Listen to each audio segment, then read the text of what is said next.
Welcome back to Girl Hacked. Today, I'm excited to be joined by my friend, Kate Rowe-Ham, women's health coach, fitness expert, and author of Owning Your Menopause, Fitter, Calmer, Stronger in 30 Days. Kate is not only compassionate about helping women thrive through perimenopause and menopause, but she also is a mom and wife whose journey has been shaped by her son's rare genetic lung condition, PCD. Her story is one of strength, compassion, and empowerment. Kate and I actually met under very unusual circumstances as contestants on Squid Game: The Challenge Season 2. We bonded through that wild experience and discovered a shared passion for women's health and well-being. In today's episode, we'll be talking about everything from navigating hormonal changes and self-care to redefining strength and resilience, both inside and outside the game. So get comfy, grab a cup of tea, and let's dive in. I could never with the tea. Did you miss tea while you were in there? I love that. Oh, do you know what? I don't drink tea. I drink coffee. Oh. I drink. So that was a big okay thing. But I actually gave up coffee 2 weeks before I went in. Same. Well, I actually took a month because the amount of coffee that I drink in, also with my Diet Coke, I was like, oh my gosh, this is going to hit me like a ton of bricks. So I slowly was like, I was doing 1 cup in the morning and then a decaf at night. I was trying, but I know, were there so many mornings in Squid Game that you were like, if I could just have a hot cup of coffee to start this morning, I could be okay today. Yeah. I literally now, I came out and actually like coffee was my kind of, I had thought I'm going to stick with not having it because it's, it's not great to have the amount of coffee that I drink. But I was like, sod that. I needed it. So I was straight back to it. Yeah. Okay. So, Kate, we're going to dive into a fun little recap of how we met, and we'll talk about Squid Games a little bit, and then we'll get into women's health and your personal story.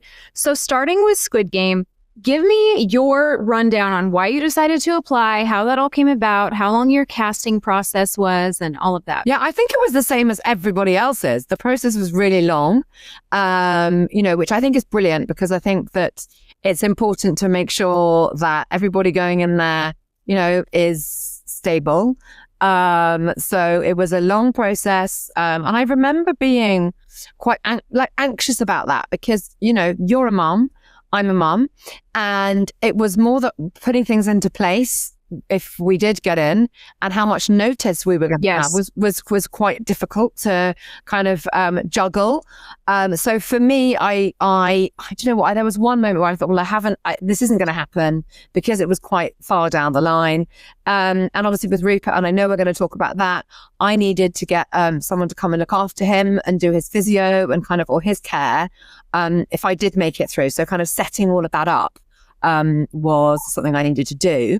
I had never watched Squid Games, being totally honest with you, before I had applied. My kids had, my mum had, I hadn't. But it came, I saw it on Instagram. I was asked to kind of apply because I have obviously my profile. But I went through the same application process as everybody else, just to make that very clear. And I didn't think for a million years, like all of us, that it would be me. I think what are the stats on it? 200,000 applicants, 456 players. There's not obviously not a great chance, but it happened, and I was gobsmacked, and I'm grateful. I'm grateful for it. So I'm really pleased that I did. Yeah. And did you decide to apply because your kids and your mom encouraged you, or was it the money? Like I could have a shot at winning this much money? Do you know what? And I applied because I think, like you, I'm quite adventurous. I like to do crazy things. I like to do different things. And for me, it was about the money, because the money is a massively life-changing amount. But it was more, as you know, about raising awareness of my son's condition, because it is rare.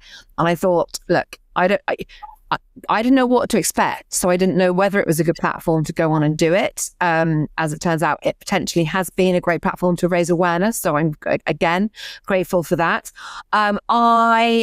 I really didn't know what to expect. And I think what I found the most intriguing thing was that actually everybody in there really believed in themselves. And I think that was one of the things that I learned, that I don't believe in myself enough, because I don't think that I thought that I was ever going to go in there and win, or maybe get to where I got to. So I don't think I'd ever really processed it or thought about the money until it got to a stage where it just became a little bit more like, okay, this could be within my reach. Yeah, that is crazy. Most people were like, we all kind of went in, oh, if I can get through the first game, great. I just want to make it through the first game. And then the closer it gets, the more you're like, oh my gosh. And then you have to decide what type of person you are too. Like, can I, betray someone because I'm so close now? And you have to be thinking about your own family and your own reasons for being there. That's crazy. Going in, did you have a strategy? Were you like you said, you weren't like, oh, so confident you were going to make it to the very end or anything. So did you have a strategy, or did you just go in and go, it's an adventure, I'll see what happens? Yeah, I didn't have a strategy. Do you know what? I'm not really a strategic person, I don't think. I definitely learned that I can be when I need to be. But I went in that. Do you know what I loved the most was like friendships, like meeting people. Like, I love people.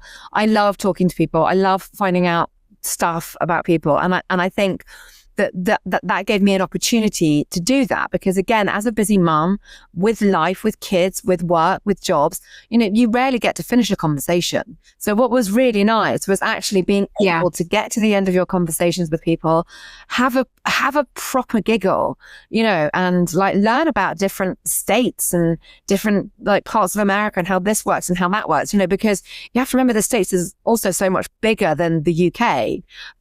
So I found it really interesting, like how different people did different things, and people's general ideas about I don't know, politics, and kind of just talking and getting to know people. For me, was without doubt one of the best parts. Yeah, I remember the time we had our longest conversation. I think it was Kurt was down on a lower bunk. We were all just in our beds. I was on my bed. Sean was at the end of the stairs, and he had his like knees hanging down facing my bed. You came over and sat next to him, and we were just talking about like how we grew up and our family life. And Kurt was telling us about all of his trauma and his experiences. And it was just a really fun moment to get to know people. And I think that's when we talked about, like, I was like, well, I'm dealing with all this hormonal stuff and perimenopause because I had a hysterectomy and I wasn't expecting that. And you're like, oh, you're talking to the right person. So we had exchanged, emails and things, or DMs after that, because you've been checking up on me. And that's something I want to dive into too. How does the UK treat women's hormones and imbalances, and is it covered by insurance? And do you have a lot of providers over there for women's health? How do you guys handle that over there? Yeah, I love that question, because no, we don't. We have private healthcare that obviously people can pay for, but we also have the National Health Service, which is people don't have to pay for. So essentially, everyone has free healthcare. The private stuff is normally like if your husband might have a job or you want to pay that excess, you can use private healthcare providers. But in essence, we all have a healthcare system, and it's great when it works. But like things with lots of things in government, in politics, things don't necessarily go according to plan. So for the most part, in my personal experience of the NHS, they have been amazing in terms of things like my son's health condition. When it came, I guess, to my own menopause journey, I actually had 5 appointments with a GP. They never mentioned menopause. They mentioned depression. They didn't think it was perimenopause. So I ended up paying to go and see a private menopause specialist in order to get help and get a diagnosis. So in terms of kind of, how it works, it does sometimes and it doesn't. You have to be over here. I think you have to be a really good advocate for your own health. Like it's really important to try and understand what it is. Like, I always say to the women that I'm working with, try and find your baseline, understand your cycle, understand your hormones, and like what is happening. Because then when something isn't kind of fitting that box, you can go to your GP and say, this has been happening. And so I would I need help. Like you get 10-minute appointments with your GP. So that's your doctor. And at the moment, if I was to call my doctor, I probably wouldn't get an appointment unless it was urgent within 2 weeks. And, I have to book my smear test. Actually, I've just been reminded that I need to book my smear, and I know I probably won't get one for 6 months. So, it does work and it doesn't work. In terms of menopause, we're getting momentum. We've just been able to campaign to get menopause on the 40 plus check. Menopause wasn't even mentioned at your 40 plus check. So, there's still work to be done. Yes. I hope that it's crazy too. I was talking to my personal hormone specialist that I deal with now, and she said the number one most prescribed thing to women in peri and in menopause is antidepressants. They just can't figure out what's going on, and they just slap an antidepressant on everyone. And she said, sometimes people do need an antidepressant during that time. There's a lot of life changes. Your children are leaving the home, or there's job changes or divorce or whatever. But she's like, they just throw, a depression medication at these women, and it's not going to fix things. And it's so crazy to go through it for the first time. I joke all the time that, all my friends were like, my grandma's crazy, my mom's crazy. Like, we remember the shift when we were children, when they were going through it, because it was like, who is this person?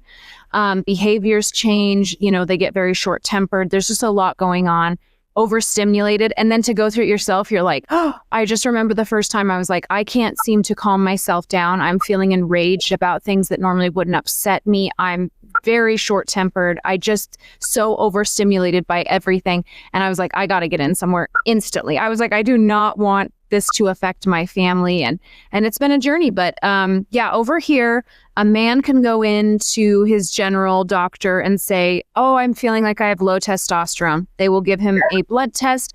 They will give him the prescription. It's cents on the dollar. It's not very expensive. If a woman goes in, you really have to advocate. You have to push. You have to say, can I get the blood work done? Can I do it? You have to fight so hard just to get that done. And then none of them that I've seen, general practitioners, are comfortable prescribing anything at all. I was using like an estrogen cream, an estradiol, and it's like $5. I had gotten it from my, hormone specialist, and I asked them about it when I was there. I was like, oh, while I'm here, can I get that? And they're like, oh, no, that's dangerous. We don't prescribe that for X, Y, and Z. And it was so strange because all the research says this is safe, this is fine. And they just are so uncomfortable prescribing it because they don't have any experience with it. So then you're like paying out of pocket hundreds of dollars per appointment. I mean, that's terrifying. Do you know why that is? So one of the stats that I know is that women weren't included in medical trials until 1993. Because we're so complicated, right? Because obviously our hormones are complicated, but that doesn't mean just to dismiss us. And so the problem obviously we've got is that there isn't that necessarily that research or that evidence, and people are scared to prescribe HRT. There were in 2002 you had the Women's Health Initiative, where women were told to come off HRT. It was causing breast cancer. You needed to come off it, and that narrative hasn't changed. Right. And yet the cohort of women that the research and the trials were done on, they were all postmenopausal. This wasn't done on women in perimenopause. So again, so much data and so much research and everything we have doesn't fit the profile of people going through perimenopause now. And so we are dismissed, and I think we are gaslit so often when we go to our GPs, with these symptoms. And for you as well, like with going through hysterectomy, did they talk? I'm intrigued. Did they give you a care plan after that, or were you just bang in menopause? Sorry, can you repeat the question? It glitched just a little bit. You said after the hysterectomy, did they give you a care plan like with HRT, or were you just left to work out your menopause? No. So I had my ovaries left. Everything was taken, tumors removed, a bunch of stuff, but they left the ovaries. So in my mind, I was like, oh, I have ovaries. I'll still, I won't be thrust right into menopause, right? And about 6 months later was when I started to be like, I'm not feeling okay. I feel really off. I knew something was wrong. And I went back into the doctor and they said, oh, well, your ovaries stop functioning slowly. Like the percentage goes way down after after a hysterectomy. So I thought they were just going to keep functioning until I actually hit that biological age. And they were like, no, it's kind of like your body figures it out and your ovaries are like, wait, what are we doing? And they had just decreased function. And even that appointment, they suggested nothing to me. They said, yeah, you might get hot flashes. You might be feeling, nothing was prescribed. Nothing was talked about. So I left there being like, well, now what do I do? So I started looking up, doing my own research as we all do, being my own advocate. And I found a few hormone specialists and I've been bouncing around trying to figure out, they all have told me such different things, which is the hardest part. And I think I spoke to you about this. The first one was giving me testosterone shots. And it was like, gosh, I'm forgetting the word now, but it goes in and it slowly dissolves. Yeah. Like pellets. Pellets. Yeah. I had scarring from it. It was pretty painful. And I would get a little scar every single time they did. I did it 3 times. And then she had me on a medication. And when I went in to see the next hormone provider, because I was like, I don't think I want to do the pellets anymore, they said, she has you on an androgen blocker. So she'd prescribed me something called spironolactone because she said, oh, maybe if your testosterone gets too high, you might get some hormonal acne. Take this. And the spironolactone cancels out the pellet she was giving me. And they were like, oh my goodness. So it's just each one has had such a different way they do things. And that's been tricky. But I'm on my 3rd one. I really like her. She reminds me a lot of you. She's very into like, what are we doing nutrition wise? Are you getting enough sleep? Please stop drinking Diet Coke every day. Like, she's like, lower your caffeine a little bit. She's very like, she likes to blend both. She has me on so many multivitamins and things that she's like, take this and do this, and very, very little pharmaceuticals to try to, and so far it has been helping quite a bit. But I mean, it is terrifying. And I do know that from, work, sort of meeting GPs and doctors that the States is, I think a little bit behind where we are in the UK. I mean, as I say, we've connected since, and we've, I tried to help you and, point you in the right direction and stuff, because it is so terrifying that women are just left to figure it out. Right. And also, like you just said, you had to go to social media, you had to Google stuff. Like, I get confused if going online and Googling, and yet I know my stuff. So when you've got a woman who is, her hormones are depleted, she's depressed, she's anxious, she doesn't know what's going on. She thinks that maybe she's dying with some of her symptoms. I mean, that's the real story for so many women. When you turn to the internet and there is no light and there is no hope. And that's why I was so excited to come on and talk to you, because I just feel like that the connection and the conversations allows that space for other women to feel safe and to feel seen. Yeah. So when you started this journey, you're going through perimenopause or menopause, and you decide like, I need to take the helm and start leading these women and providing resources for them. How did that start? And at what point did you write your book? Yeah. So I was actually 41 when I started my perimenopause. And of course, everyone's like, you're too young. We know the average age of menopause is 51. Perimenopause can be 10 years. So it would make perfect sense for that to kind of, being the stage at which my perimenopause journey started. The book actually came kind of after I'd started the app. And the reason I have found myself in this space is because I went on my HRT via my private doctor, or it got sent to me. And I'll kid you not, I remember looking at the box thinking, I still don't think this is perimenopause, because I think there's, I'd have like one good week in 4 weeks. And that 1 week I'd be like, I'm fine. There's nothing wrong with me. And then I'd have 3 terrible weeks, like the anger and the tears and the like complete hormonal crash. And then I'd be like, okay, yes, it is perimenopause. And so I literally spent 3 months kind of going through that. And then I was like, okay, just take it, see what happens. You can stop it if you need to, because it wasn't a pellet. It wasn't something that was put inside. It was the gel. And because I still have a uterus, I was taking progesterone as well. So if you have a uterus, you need progesterone with your estrogen. And it wasn't that magic fix. I was like, oh, okay. But I was drinking too much. So at the time that my perimenopause had kind of come about, my dad was diagnosed with terminal cancer, with pancreatic cancer. And as you pointed out, often our menopause coincides with big life stages. And obviously that was one for me, which is I became a carer for my dad. So I was drinking too much. I was trying to numb the pain because I've always used alcohol as a method of coping. And it wasn't obviously helping. So I quit alcohol. I started eating less sugar, no sugar. I started lifting weights, and I started actually eating properly for the first time. I've always been a sort of a restrictive dieter because women are always taught, be small, shrink yourselves. That's yes, better. And I think so many of us lead a restricted life because of that.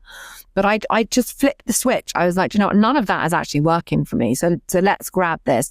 And I did. And slowly, like 1 month, no alcohol, lifting weights, I felt stronger. I felt like every time I had to go and, if my dad was rushed to hospital or something like that, like I could cope. Like, whereas before I wouldn't have been able to cope. I would have been just a mess.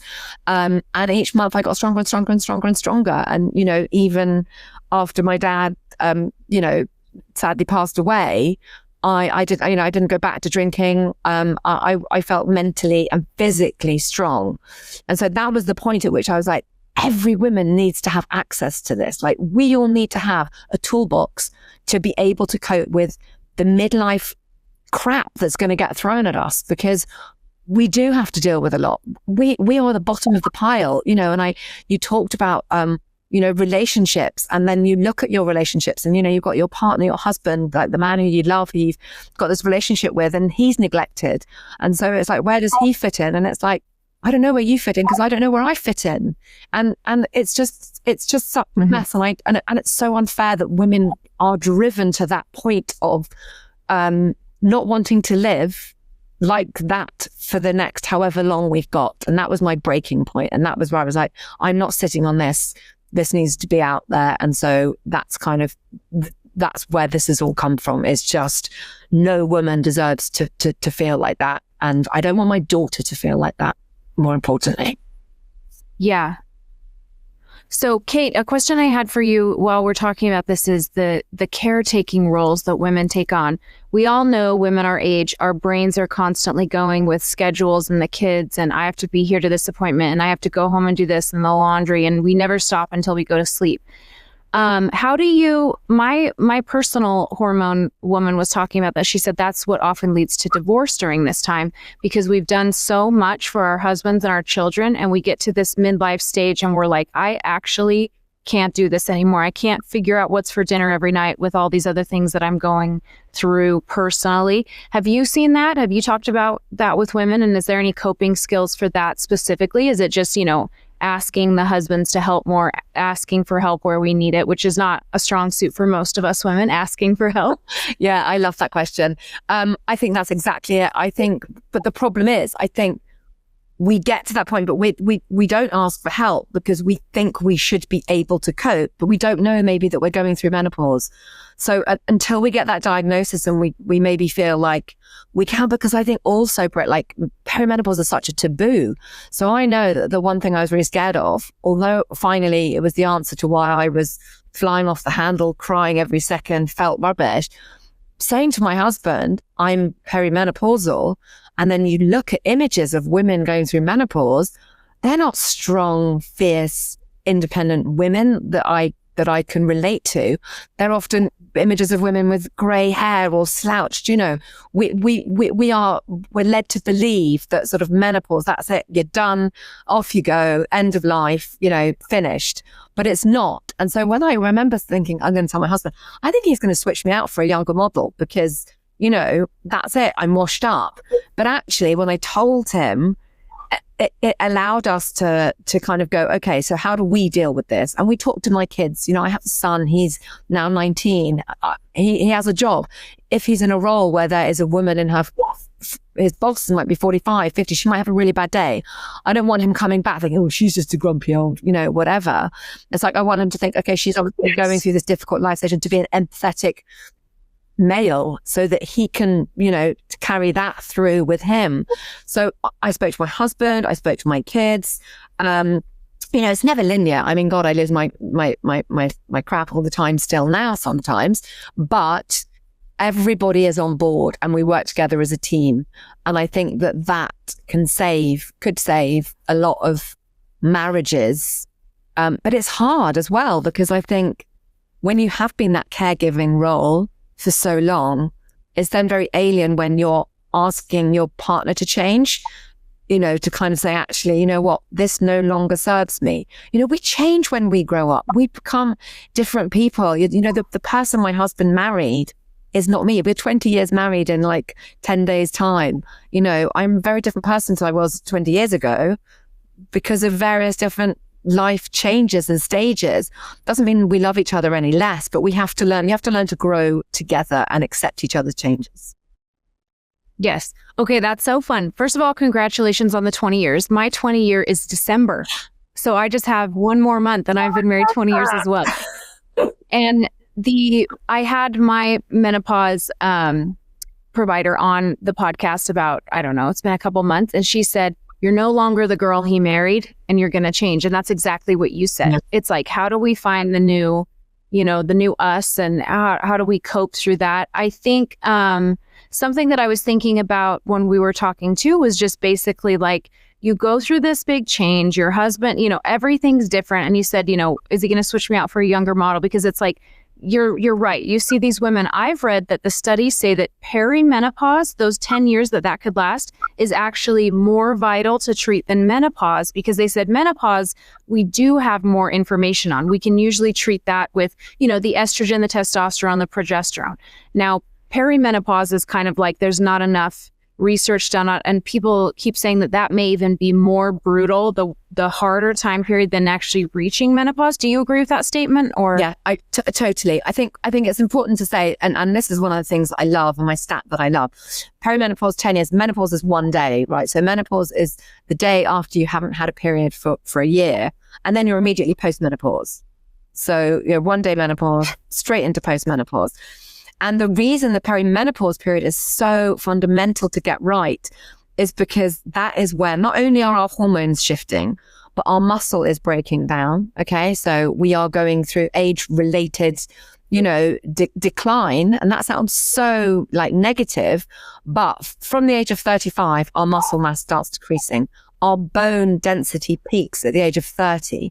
So, we need to know that from that perimenopause phase, our bone health is really important, our heart health is really important, our muscle health is really important, and our mental health and our brain health. We know that women are more at risk of Alzheimer's with that decline of estrogen. So if we were equipped, and if we knew that, and if we were given perhaps the hormone treatment that we should be entitled to in that perimenopause phase, our health would be better in postmenopause, if that makes sense. So I think in the States and in the UK, the biggest killer of women postmenopausally is cardiovascular disease. And I won't get this right, so maybe look it up, but there is a statistic that says if you take HRT 10 years before you're postmenopausal, I believe it can benefit your heart health. So there is research to suggest, that what we do fundamentally in that perimenopause stage is going to help us postmenopausally with things like cardiovascular health, osteoporosis, osteopenia, Alzheimer's, type 2 diabetes, all of the things that are going to affect us post-menopause if we don't take hold of it in perimenopause. Does that make sense? Yes, that makes a lot of sense. Yeah, it's kind of like we're pre-treating, we're getting the help we need early on so that the transition is easier, better, safer. Yeah. Okay. The other thing that you mentioned that I thought was so interesting is, millennials and everybody, all of these people that are even older than me, we've been through the craziest life. We've been through Y2K. We've been through, the COVID. We've had all of these things happen in our lives. And the drinking is something that most people kicked up a notch during COVID. Yeah. People were using the drinking. I have noticed that my tolerance for drinking is so much lower when I hit perimenopause, and I could not figure it out. Like I would have a glass of wine with my husband at night, and normally that would have been like a nothing. I'd go to sleep and wake up with like my stomach hurting so bad, being like, okay, well, I can't drink that. And I was like, well, I'll try a different type of alcohol. But through my life, I've struggled with obsessive compulsive disorder. And there's actually only two people in this that know about this. It's my best friend and my husband. And there's been times where it's gotten pretty bad and when my daughter with her birth, which I don't really want to get into, but basically we had a very traumatic birth situation with her. I had to be her advocate for years. I was 24. I didn't have resources and I just immediately quit my job and stayed home. My husband was like, I've got this. I will work multiple jobs. And I would go to the library every day, which is so funny to even say now. People don't go to the library anymore. They just Google. But I would go to the library and get these books on early childhood education and occupational therapy and all of these things. And I started implementing them from the moment we got home from the hospital, just seeing if I could help, seeing if I could get an edge up, trying to understand her condition. And during that time, everything in my life was out of control. I couldn't control my, daughter's diagnoses. No one knew about it. We didn't tell our family. I just didn't want all these voices coming in and chiming in.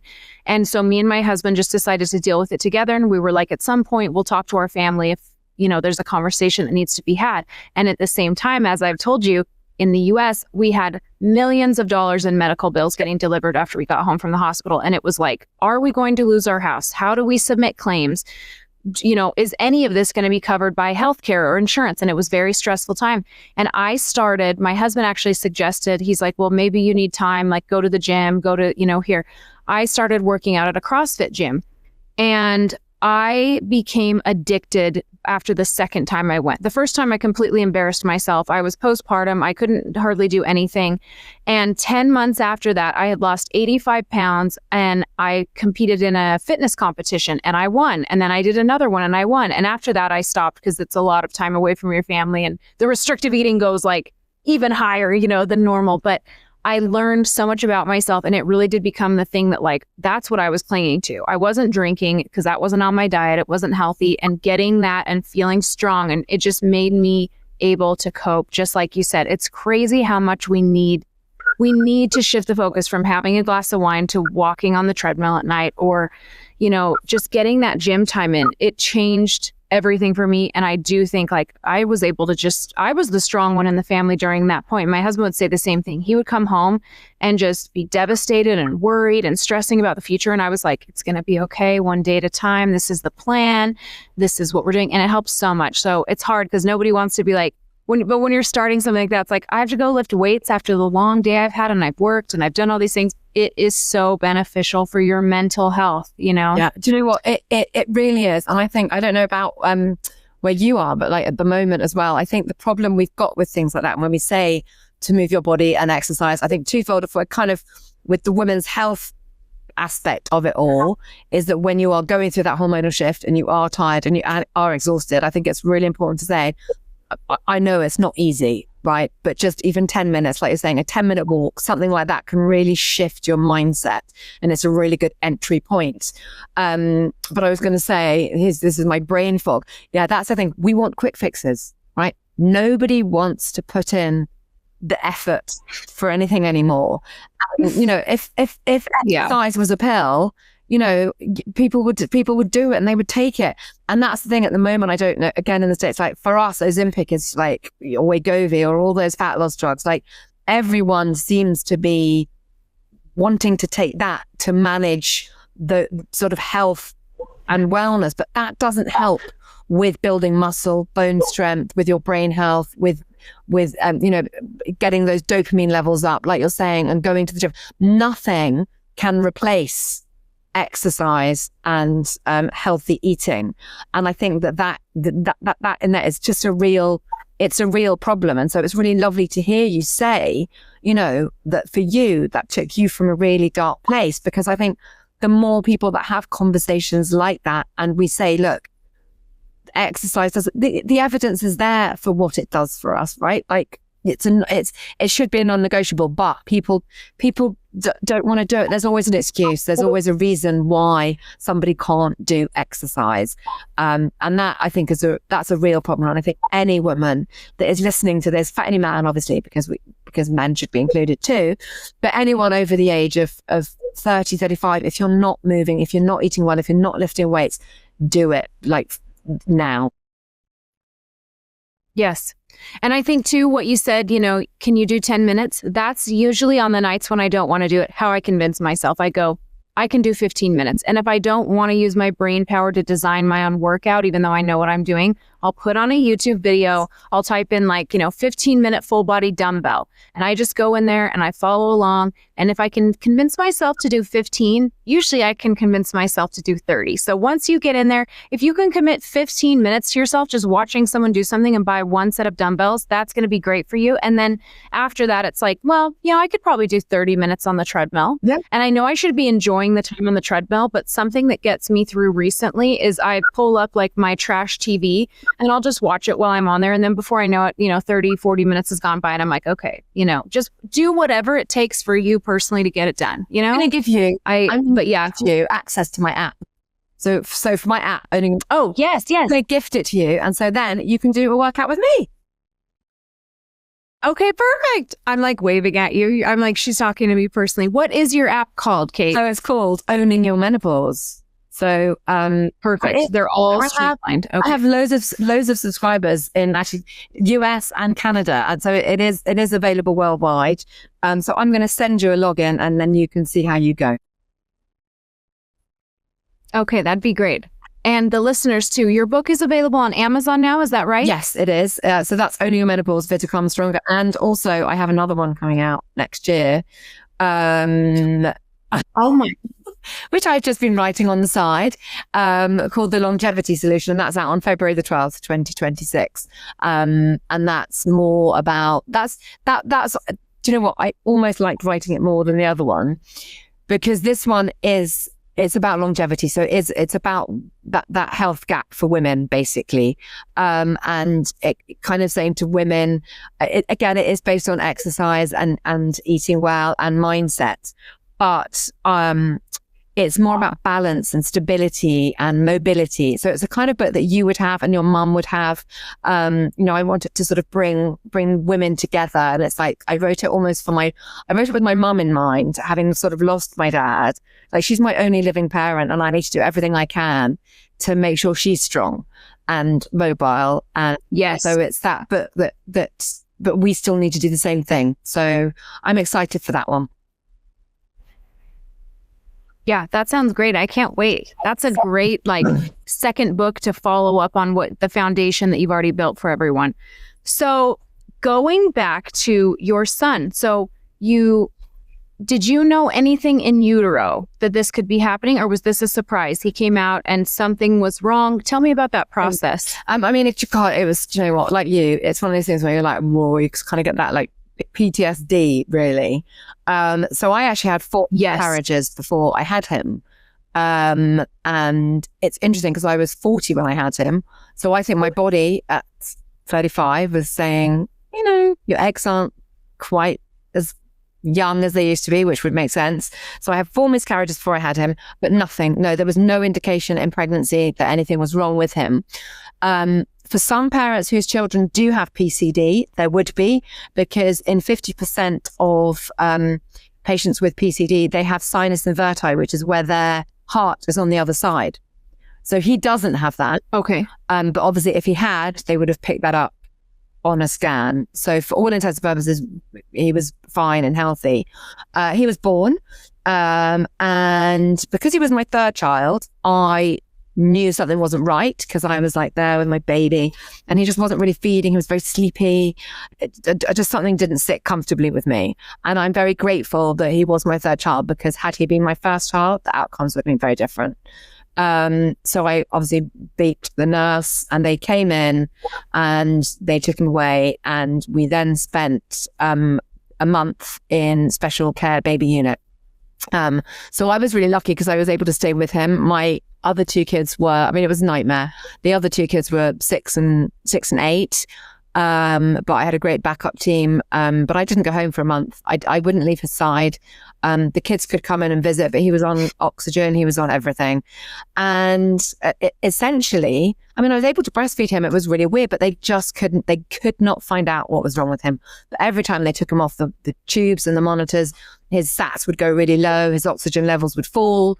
So, you know, they treated him for sepsis, they treated him with antibiotics, but there was nothing. Anyway, we somehow, after almost four weeks, they took him off the monitors as he got stronger, and he had a period of time where his oxygen levels were fine. So we were discharged.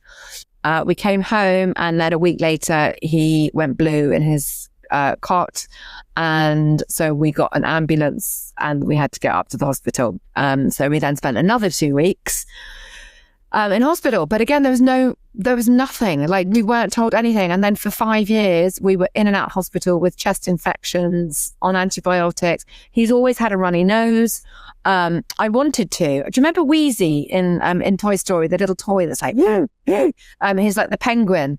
He just sounded like him the whole time. And what I wanted to do was put my hand down his throat and just pull out whatever. It just was mucousy, but again, nothing. Anyway, eventually, somebody said, one of the GPs was like, "This is weird. We're going to send you to the lung, Royal Brompton Hospital."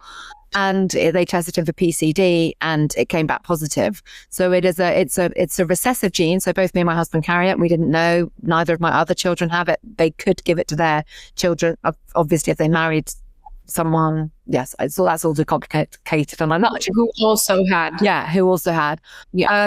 And so that was that.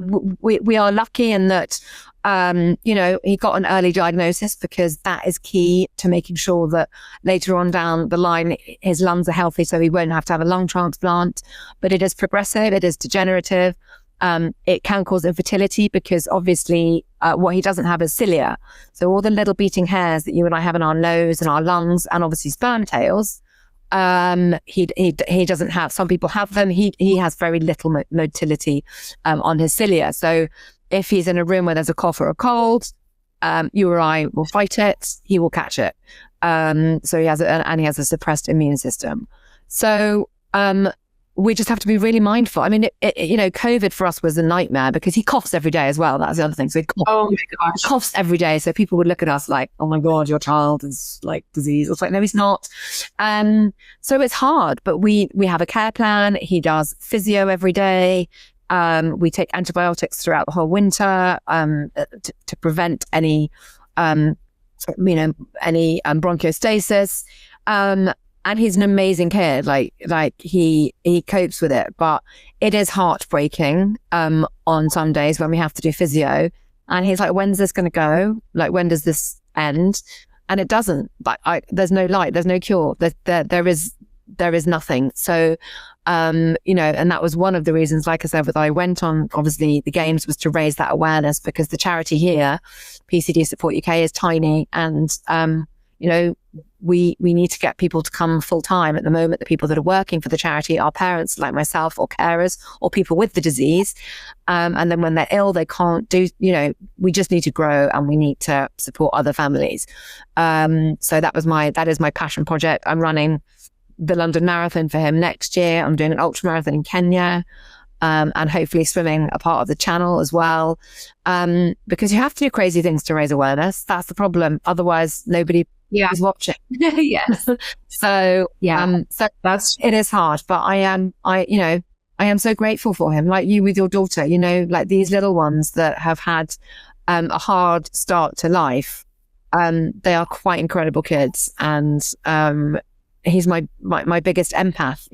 Like, he always wants to help other people, because that's the person that I think he is becoming. So yeah, he's very special. And I love my other two children as well. They're always like, "Mom, you just love him the most." Yeah. Yeah. I love you all. Yeah. Oh, look, it's hard. Yeah. I think one of the hardest struggles that I've had as she's getting older is that the worst thing that could happen to us already happened. So you come out of the hospital, you don't come out going, "Oh, my pretty baby, nothing bad's ever going to happen," and you get home.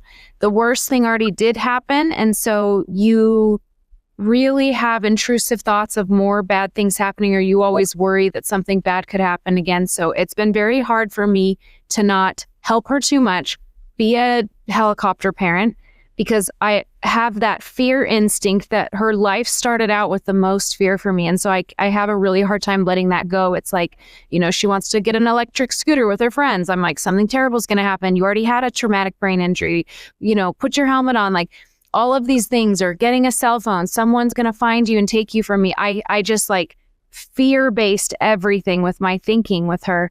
And as she's gotten older, I'm really trying to let her grow and live her own life without just instantly going to the worst thing that could ever happen. And that's really, do you know what? Hard. You say that's giving me goosebumps, actually, because it is really hard. Funny enough, you're saying your daughter wants a scooter. Rupert wants one of those like hoverboards. And I'm just like, oh my God. And he's like me, bless him. He's got ADHD. So he's slightly all over the place and very, maybe like not the most coordinated. So I'm just like that. Yeah. Like that's just going to just, kill me, and it is that thing. You want to protect them every step of the way. But like to that point, I also think that there is something about menopause and worrying and imagining those worst case scenarios, because it does happen. And any of my kids actually, they'd gone on a school trip on a bus and I'm like, oh my God, is that bus coming back? My eldest is now driving, and like you left me your message. We live in the middle of nowhere. We have badgers that run out into the road. We have deer that come out from nowhere, and my is driving. Yeah, like it's properly terrifying. And so I always think, like, as parents as well, like whether they're a baby and they've had that, like we can never switch off, even when they're 18, 19. And like my son gets so cross with me because whenever he leaves the house, I always go, drive carefully. And that's just habit. And he gets really cross because I'm questioning his skills. And it's just me. Right. Saying, just if I give him that reminder, maybe he just might drive a little bit more carefully. And, it is, being a parent is the most rewarding thing in the world. But wow, it is the hardest job, full stop. Yeah. Someone actually that doesn't have kids in Squid Game that I was talking with, Holland, she told me, if your parent is constantly being like, oh, make sure you drive safe, make sure you do this, don't forget to grab your backpack. She said they are internalizing, my mom doesn't trust me. My mom doesn't think I can do it, in a confidence way. And what you just said too, it's like, but I'm just saying it as the extra little, I'm not in any way, it's actually the opposite. You're like, I have so much confidence in you. I have to say it for me. There's a man, I'm sure you've come across this because you're in the wellness space, but maybe not. He's this bizarre man from the US who his goal is to try to live like forever, basically. And he has tons of money. He's a millionaire. He's like a tech person. And he has invested. Yes. Yeah. And he said that every time, he said the car is the most dangerous thing you do every day. The car is the most dangerous place you'll be every day of your life. And he said, every time I leave the house, I tell myself, drive slow, drive slow. It's like we're always rushing somewhere, but I try to think about that as much as I can now. Let's like, I'm going to pass someone because they're going too slow. And it's like, is this going to change? Yeah. Is this a bad idea? And I interview the mortician a lot on this podcast, and his car accident recovery, body recovery stories are the worst thing you've ever heard. And so I'm like really trying now to be like, slow down. There's no reason to speed.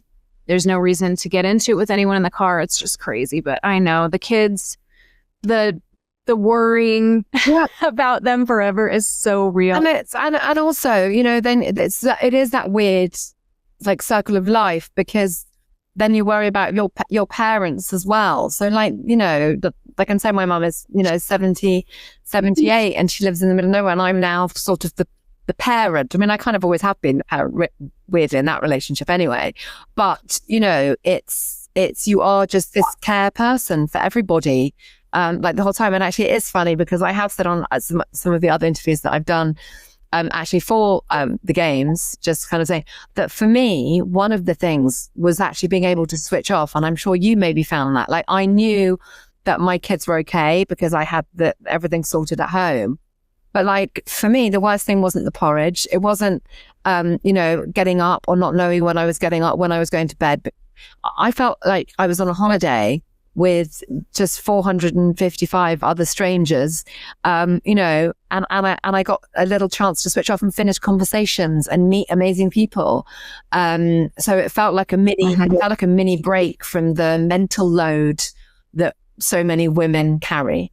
And so, you know, I think that's one of the things I actually almost coming back was adjusting to, like, having had no expectations on me for that period of time, to like literally getting back. And then the next day it's like, boom, back into the routine of, you know, right. Cooking, cleaning, you know, so it was, I felt like it was a mini break. Yeah, that is so funny. You get back and you're like, wait, I have to worry about dinner tomorrow? I just went through the most insane experience.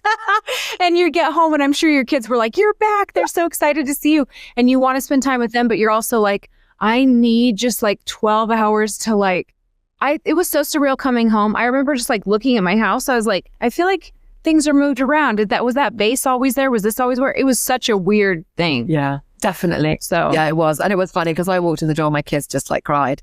And then it was just back to normal like 2 days later. That was 2 days of like, oh my God, you're amazing. Yeah. And then, where's my socks? I need this washed. What's for supper? Yeah. Oh.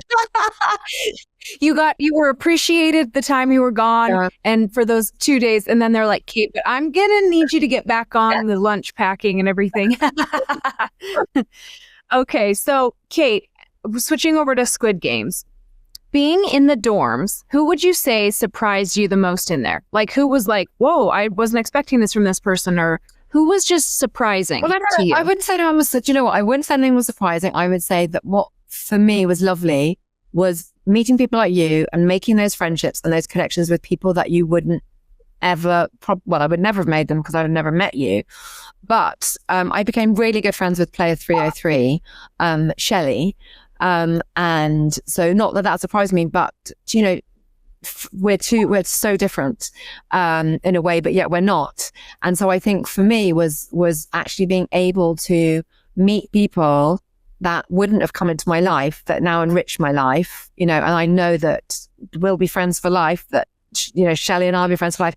AJ, like that I've made, I don't know, Stephen, Kevin, Emily, like, you know, I've made some really good bonds and some friendships through that experience, that I wouldn't have made. And I think that surprised me because I didn't expect that. Yeah.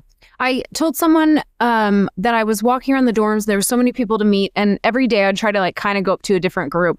And every time I went over, I thought it was just going to be like, oh, I'm Britt, you're so-and-so, and kind of move back to my core group. And every time I was like, wait, what? People have so much in common with each other. We just never sit down to talk about it. I found so many people in there that had autistic siblings like I have. I found so many people that had similar careers or past traumas. Like, it was just insane. It was crazy how you really can find something in common with everyone, and it's so cool. Yeah, I think that's because you have the time to talk. So that's the thing, isn't it? You actually have to talk to people and understand them and learn about them. Yep. And normally we're just like, oh, next thing, oh, taking a call on my phone. The phones are the worst part of our world, really. We all learned that being in there. Would you say Shelley's your best friend in the game? I would say that AJ, Shelley, oh, Kev, I can't put my finger. I would just say, like, on a girl, like, as girls, I would say that those two are probably my closest buddies towards the end. But you know, then I've spoken to you, and I love Lizzie. You know, like, we've had fun chats and stuff, like, since we've been allowed to. So it hard, but like, I went through I suppose my toughest moments with Shelley and AJ by my side. Yeah.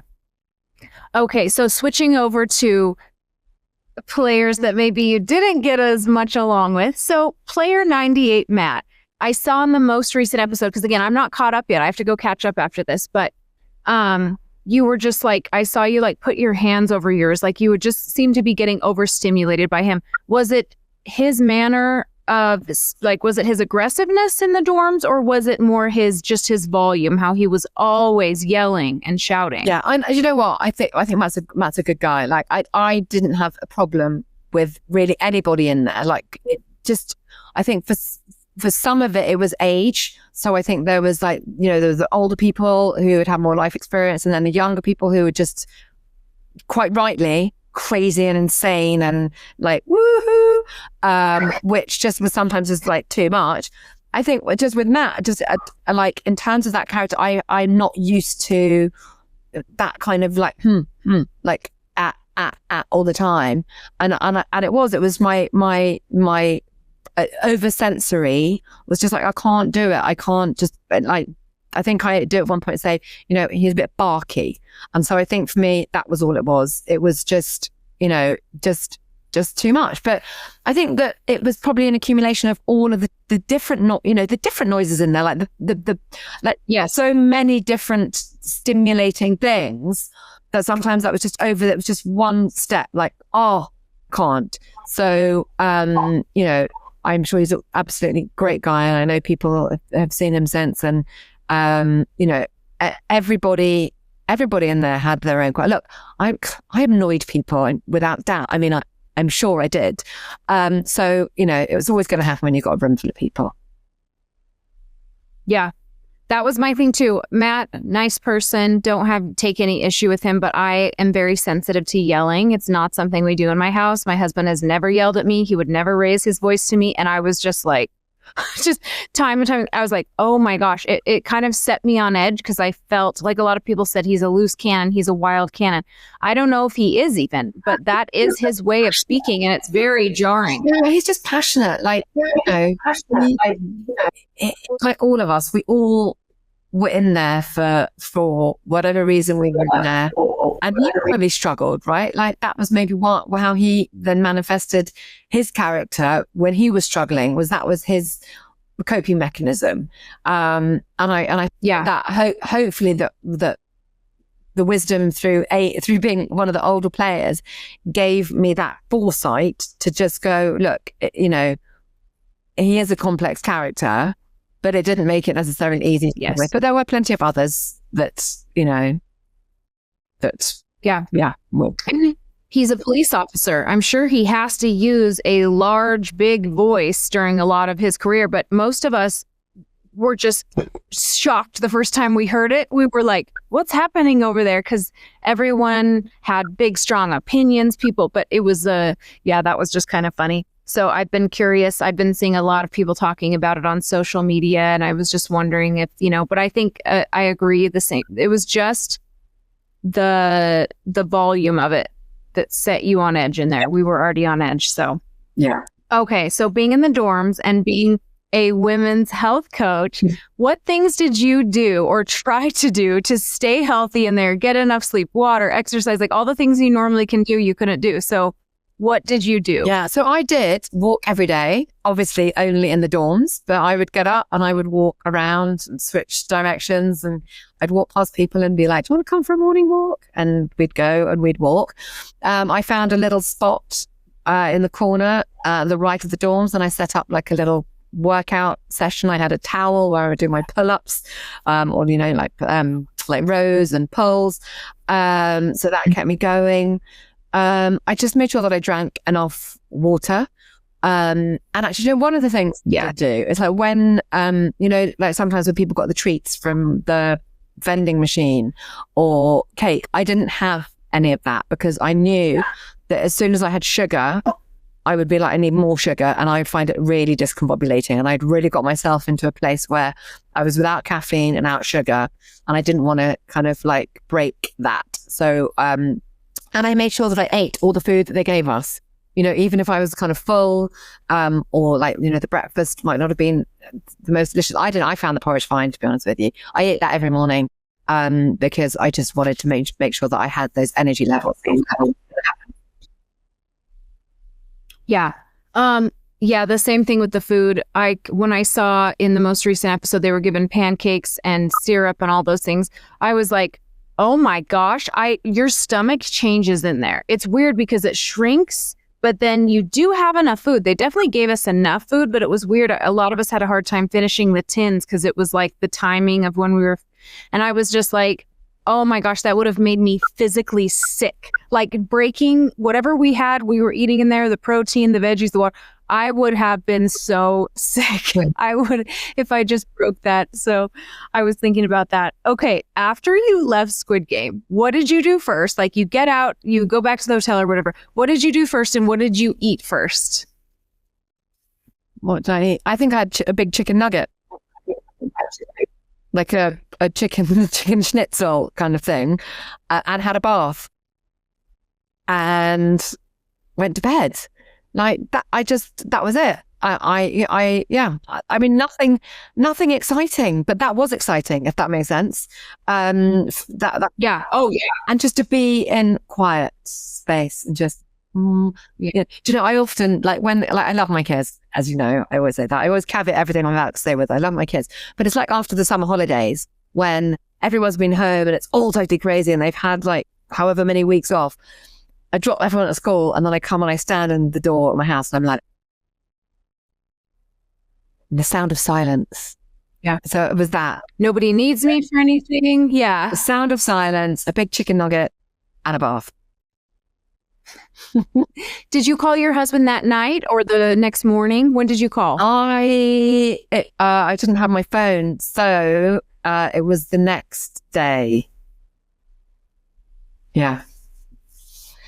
Because a lot of people, like the night that I got out, we got our phone, I think within a few hours or something, once we were all done and they transported us back to where we were going. But some people had their phone and were like, I can't do it mentally. Like they were like, I can't call. But I called my husband and then did the worst thing I could do, which was stay on a FaceTime with him for like 10 hours. And then I was so tired already. I was like seeing stars, but we just talked like for so long. But I was wondering, because some people were like, I'm just going to take a beat. Some people were like, I'm not ready for that conversation or whatever. After you got home from Squid Game, was there any strange adjustment to real life or after effects that you weren't expecting? Like, were you like, oh, I look at things differently now? Or no, do you know what? I didn't. I just kind of got that. I got into it. I got to work. I think because obviously we weren't, allowed to talk about our involvement because it was obviously going to be a nice surprise for everybody. I just parked it and just kind of got on with everything. I really wanted to try and stick to not using my phone as much because that was definitely the one thing I really loved. But with the job that I do, that is impossible. So I would say that would be the only thing. But I just threw myself straight back into it. Okay. I felt like I had a good buffer. I think I had like a week. And my husband was like, I've got dinner. I've got, everything handled for a week. Like, but once I got back into it, I was like, you need to get back into it. You do. Yeah. You can't spend too long in that weird area of like overthinking or think. You just have to go back to your real life. Yeah. I think that's the best. Okay. Yeah. Yeah. You have to, it's just better to get back into your routine and everything. But same thing with the phone. I didn't have my phone a lot after I got home, but then once I started, getting back into it, it's like, oh, the addiction is there, the phone addiction, all the things we need it for and stuff like that. So, Kate, thank you for joining me with this powerful conversation. I'm so grateful for your honesty, your strength, and the light you bring to everyone around you. Thanks for opening up and reminding us that even in the hardest seasons, we can still find power, purpose, and calm. And to everyone listening, thank you for being here with us. Take care of yourselves and remember, you're stronger than you think. Kate, where can people find you on social media? Will you drop all of your stuff so they know where to find you? Yeah, thank you. I love talking to you. I really miss you and I want to see you in person soon. So where can people find me? So it's KateRH_fitness is the best place. And I have everything there, free workouts as well sometimes. So, okay, great. Thank you so much.